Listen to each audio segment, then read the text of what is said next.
trabalho, ia ser ótimo. Foram bem rígidos comigo com relação ao tempo, já está rodando inclusive, mas eu queria só tomar 30 segundinhos para agradecer, não só o LEAD em geral, mas o André, sobretudo, pela cordialidade e a cortesia com que me tratou hoje, a Gisela, sobretudo, por me avisar que eu não poderia vir de jeans, senão estaria muito pior vestido aqui hoje, aos patrocinadores institucionais todos, sem quem, imagina, a gente não estaria aqui hoje conversando. Assim, a ideia da nossa vinda aqui hoje é falar um pouco sobre o futuro da mobilidade. Mas para falar sobre o futuro da mobilidade, a gente tem que tentar entender qual é o presente da mobilidade. Eu acho que o presente da mobilidade é um pouco esse.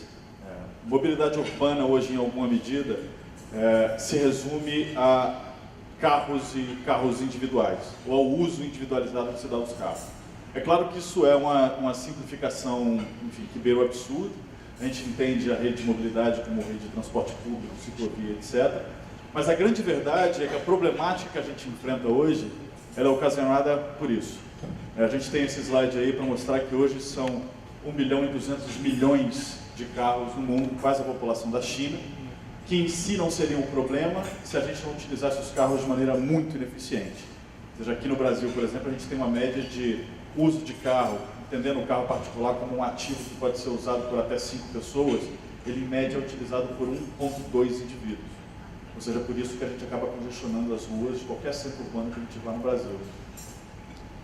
Isso ocasiona uma série de problemas, né? Eu acho que o primeiro deles, se a gente for entender o carro como um ativo mal utilizado, por consequência congestiona a rua, atrapalha o fluxo de deslocamento das pessoas, acho que tem coisas de imediato que a gente pode pensar, como problemas de saúde pública. Tem muita gente que se estressa loucamente no trânsito. Eu era uma dessas pessoas, até o Uber surgiu na minha vida. Mas eu acho que tem um outro problema muito grave, que é a questão econômica. Eu acho que congestionamento hoje tem um impacto muito negativo em produtividade. No Brasil, em 2016, por exemplo, para vocês terem uma ideia, na cidade como São Paulo, o impacto de produtividade anual foi da ordem de 40 bilhões de reais. No Brasil, isso foi de 156 bilhões de reais. Então, é um problema muito sério que, no fim das contas, acaba impactando, inclusive, o meio ambiente. Carros, por exemplo, no mundo todo, em qualquer centro urbano, são responsáveis por quase 22% das emissões de carbono na atmosfera. E mesmo em locais onde a gente tem uma malha de metrô, uma malha metroviária muito eficiente, esse slide aqui, acredito que muitos de vocês se identificaram, é um slide da ilha de Manhattan, em Nova York. Mas mesmo onde você tem eficiência no deslocamento através de metrô, o metrô não consegue servir a todo mundo. Então tem áreas mais periféricas em qualquer cidade, Nova York inclusive, em que pessoas eles têm que se deslocar, ou têm que se deslocar muito para chegar no metrô, ou não conseguem, porque acaba sendo muito caro, muito ineficiente, muito custoso. E aí, para essas pessoas, comprar o carro não é mais uma opção, é uma necessidade. Para que eles possam, de fato, enfim, se inserir na força economicamente ativa, eles acabam tendo que adquirir isso que deveria ser uma alternativa. A gente está falando isso tudo, que já seria terrível, né? A gente citou algumas cifras que são enfim, impressionantes, 40 bilhões em São Paulo, 156 bilhões no Brasil em termos de produtividade, mas tudo isso é 5% do problema. A gente tem outro dado que é absurdamente interessante, que é o carro, enquanto ativo, ele é utilizado somente 5% da sua vida útil. 95% da vida útil de qualquer automóvel fica parado.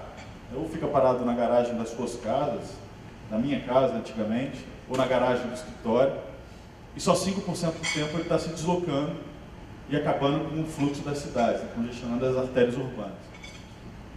O dado impressionante dessa história é que a gente acaba tendo as nossas cidades como um grande armazém para esses carros. 1/5 de todo o espaço da cidade, isso é uma análise do Brookings Institute dos Estados Unidos, 1/5 serve para que a gente possa armazenar essas pequenas caixinhas metálicas ineficientes. Uma cidade como São Paulo, desculpa eu ficar trazendo o debate sempre para São Paulo, porque é uma referência, enfim, tem muito mais dado, muito mais insumo sobre São Paulo do que qualquer outra cidade no Brasil. Mas em São Paulo, para vocês terem uma ideia, uma cidade com 259 mil quilômetros quadrados de área metropolitana, 1/4 da cidade, 1/4 da área construída da cidade é alocada para estacionamento de carro, para garagem, para edifício-garagem, para garagem de edifício, enfim, para estacionamento nas ruas. Isso leva a gente a entender que se nós pudéssemos dar um melhor uso para esse tipo de equipamento que hoje é tão mal utilizado, a gente alocaria um sem número de espaços nas cidades que poderiam ser direcionados para outras atividades. Ou, por exemplo, melhoria de transporte público, ou mesmo para nós, cidadãos, para que a cidade voltasse a ser nossa. E aí entra a tecnologia. É isso, para quem não conhece. Tem alguém que não conhece a Uber aqui? Ninguém levantou a mão, isso é bom. Isso aqui, para quem não conhece, é a tela inicial da Uber. Você abre o aplicativo, essa é a tela da Uber. Eu seria super pretencioso se eu subisse aqui para falar para vocês que, quando a Uber foi fundada, os caras lá já pensavam que vão inventar uma tecnologia que revoluciona as cidades e que transforma a maneira como as pessoas se deslocam. Mentira. Lá atrás, o que o pessoal queria era poder pegar o celular, abrir um aplicativo, apertar um botão e um carro viesse na frente para levar eles de um ponto A para o ponto B.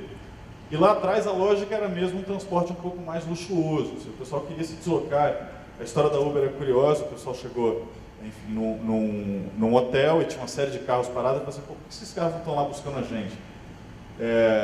Mas o pessoal começou a entender que de fato essa ferramenta podia ir muito mais além.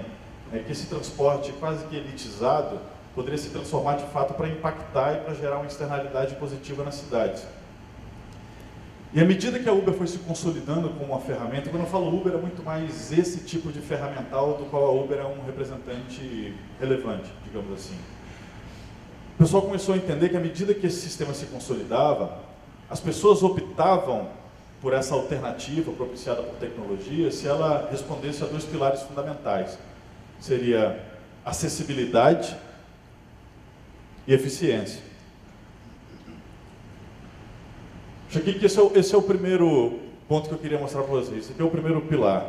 Quando a gente fala de eficiência, por exemplo, eu não sei vocês, mas eu era um cara, quando eu dirigia, um cara muito esquecido. Então eu chegava em casa, colocava a chave em algum lugar e nunca lembrava onde a chave estava e demorava, enfim, minutos para poder achar a chave, descer na garagem, manobrar o carro e sair de casa.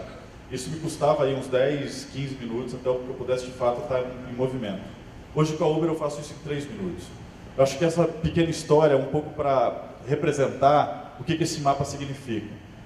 Está um pouco claro, aqui no canto vocês não conseguem ver, mas esse mapa ele começa a plotar uma imagem a partir de 2015 a 2017.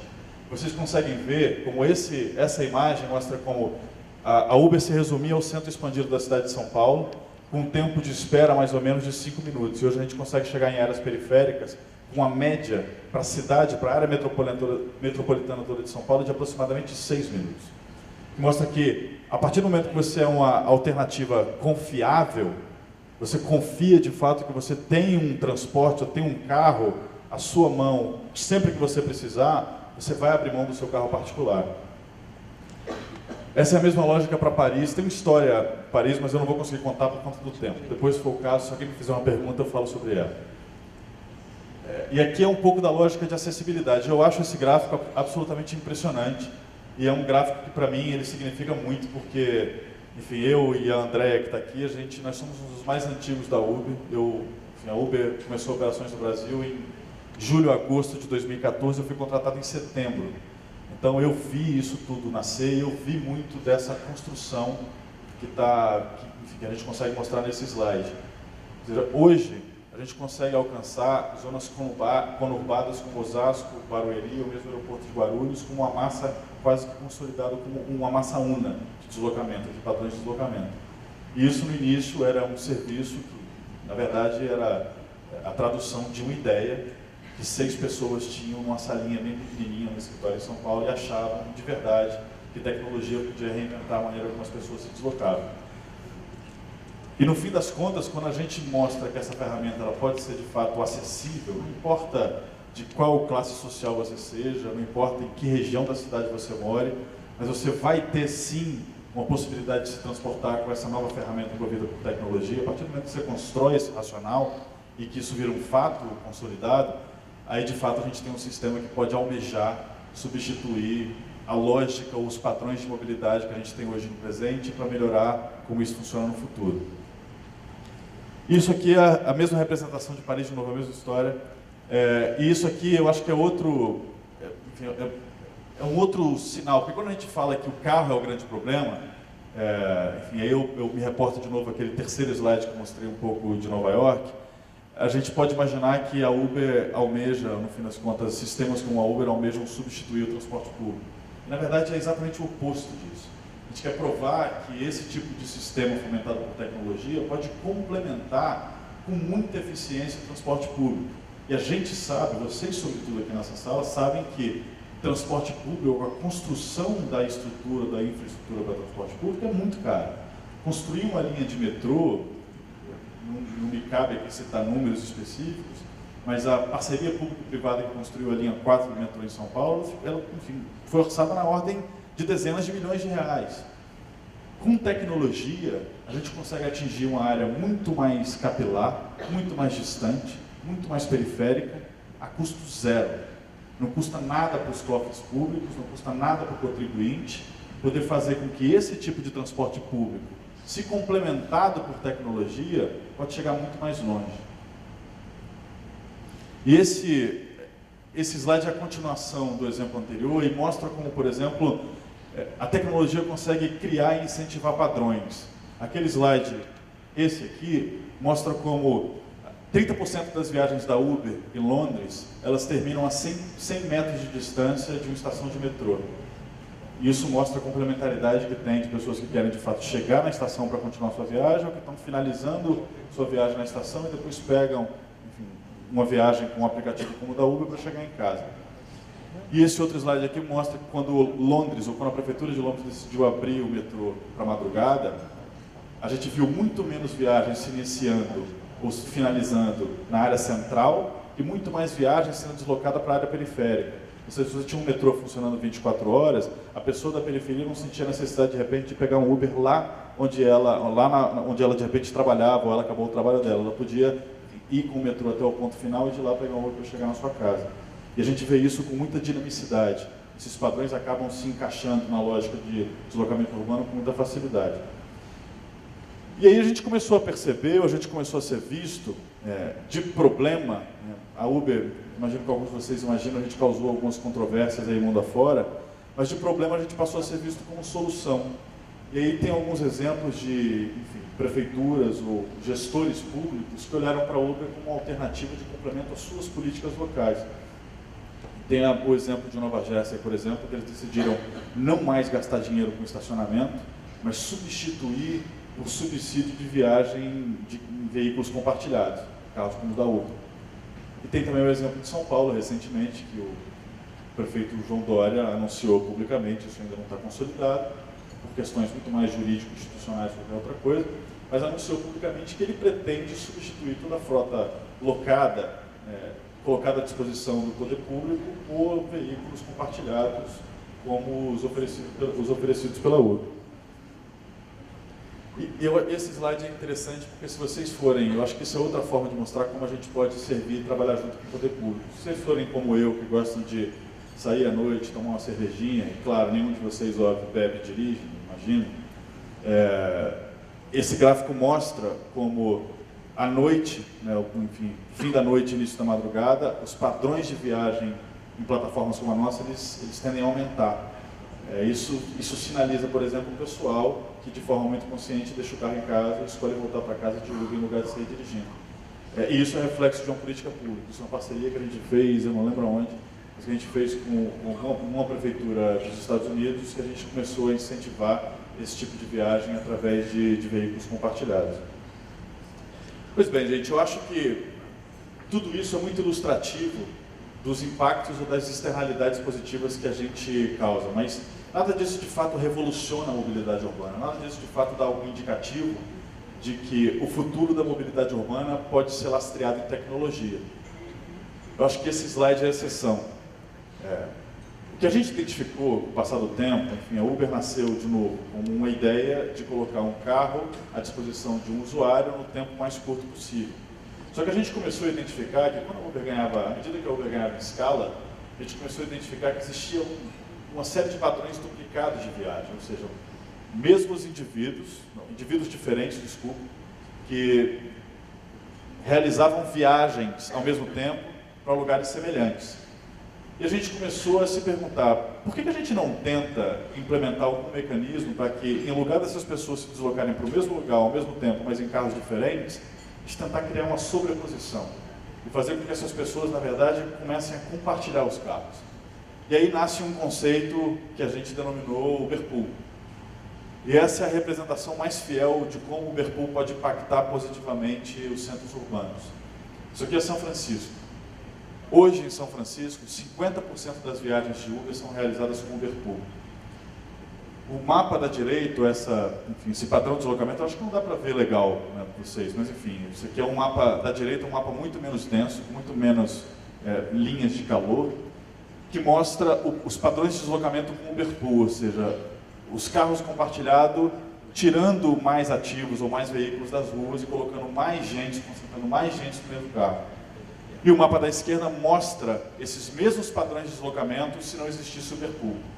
E dá para ver como na área central, ou na área mais central de São Francisco, se formariam padrões de congestionamento, caso as pessoas se deslocassem para o mesmo lugar, ao mesmo tempo, em carros distintos. Em 2016, para a gente, o Uberpool é de fato o objetivo final de toda essa narrativa de tecnologia ajudando a melhorar o ambiente urbano. Em 2016, pelo menos no primeiro semestre de 2016, a gente coletou alguns números para entender de fato qual o impacto que o Uberpool trazia, o que carros compartilhados de maneira mais ampla traziam para a cidade. No mundo todo, a gente mediu que 502 milhões de quilômetros foram reduzidos, ou seja, 502 milhões de quilômetros poderiam ter sido utilizados e não foram, porque as pessoas escolheram compartilhar os seus veículos e compartilhar suas viagens. Isso equivale a uma viagem de volta para Marte. No mesmo sentido, 23,4 milhões de litros de combustível foram economizados. Isso é mais do que o suficiente para encher 9 piscinas olímpicas. E como vocês podem imaginar, o impacto para a questão de sustentabilidade também foi muito grande. Foram mais de 55 mil toneladas de gás carbônico que não foram emitidas na atmosfera. E a beleza da coisa é que isso é só o começo. Um estudo do Morgan Stanley mostrou que hoje apenas 4% de todas as viagens e padrões de deslocamento possíveis são feitas em carros compartilhados. E que esse número até 2030 pode aumentar até 25%.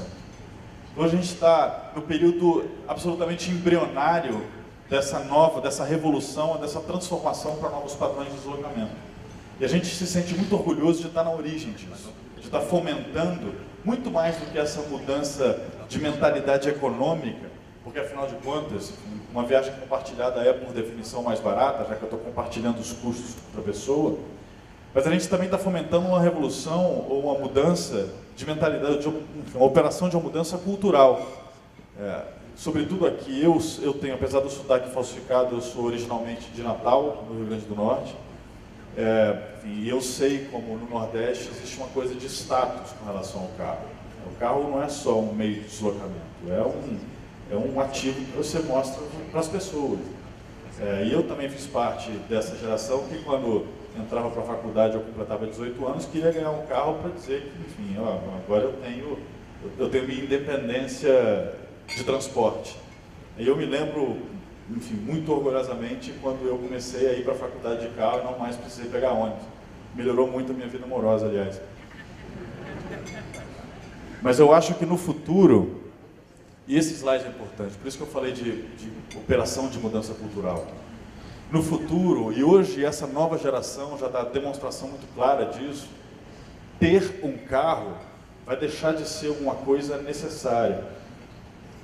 Essa geração que hoje já está se formando, enfim, essa geração posterior a essa mais nova, vai privilegiar muito mais o acesso a esses mecanismos de deslocamento, de moradia, de vestimenta. Essa é a chamada sharing economy, a economia do compartilhamento. Eles vão privilegiar muito mais o acesso do que a posse, o aceder em detrimento do ter. 10% dos millennials, nessa nova geração, que são usuários de Uber, já dizem que carro é um luxo. Carro é algo que eles não precisam ter. E eu tenho um filho de 1 ano e meio, eu tenho certeza absoluta que quando chegar a época dele de dirigir, ou a época dele de se deslocar, ele vai olhar para mim e falar assim, mas para que carro? Eu quero que você me dê crédito da Uber. E de novo, isso é só uma parte dessa revolução. Isso aqui era para ser um vídeo, não vai rolar por questões técnicas, né? A tecnologia às vezes trai a gente um pouco. Mas isso aqui era a demonstração era um vídeo de Pittsburgh, a demonstração dos carros autônomos que a Uber está testando lá. Então a gente, de novo, toda essa questão, toda essa narrativa de aceder a um mecanismo de transporte no lugar de ter, de compartilhar o seu veículo no lugar de ter o seu próprio carro, isso vai pavimentando o caminho para que a gente operacionalize outras formas de se deslocar. Carros autônomos, por exemplo, vão reinventar a maneira como a gente se desloca, mas eles não vão mudar a maneira como as cidades estão ordenadas se eles também não forem compartilhados. Porque, no fim das contas, eles acabarão sendo mais um ativo nas ruas se mais pessoas não utilizarem a capacidade desses carros. Então, essa lógica de compartilhamento é uma lógica que precede qualquer lógica de novas tecnologias. E tem um outro estudo, esse do MIT, que diz que carros autônomos compartilhados podem reduzir em até 90% o número de carros nas ruas. Teve recentemente um estudo que foi publicado por eles, que eles fizeram um teste, enfim, louco, um teste prático, que não foi com um carro autônomo, mas foi com um carro compartilhado, e eles chegaram à conclusão que, por exemplo, 3.000 carros compartilhados seriam suficientes para substituir toda a frota de 15.000 táxis em Nova York. Se você otimiza o uso do ativo que hoje é mal utilizado, a gente consegue reinventar a maneira como as cidades se ordenam. Então, essa é um pouco da visão da Uber para o futuro, ou do que a gente imagina o futuro da mobilidade. A gente, de fato, imagina que o futuro da mobilidade rima com o futuro da sociedade. A gente acha que as cidades elas foram feitas não para os carros. A cidade não pode ser um grande armazém para um ativo que a gente não usa, ou que a gente usa de forma ineficiente. A cidade é nossa, a cidade é do cidadão, e com tecnologia eu acho que a gente recupera isso. A gente consegue trazer a cidade de volta para o nosso convívio, e carro vai ser o que deveria ter sido sempre, só um mecanismo de deslocamento. Obrigado.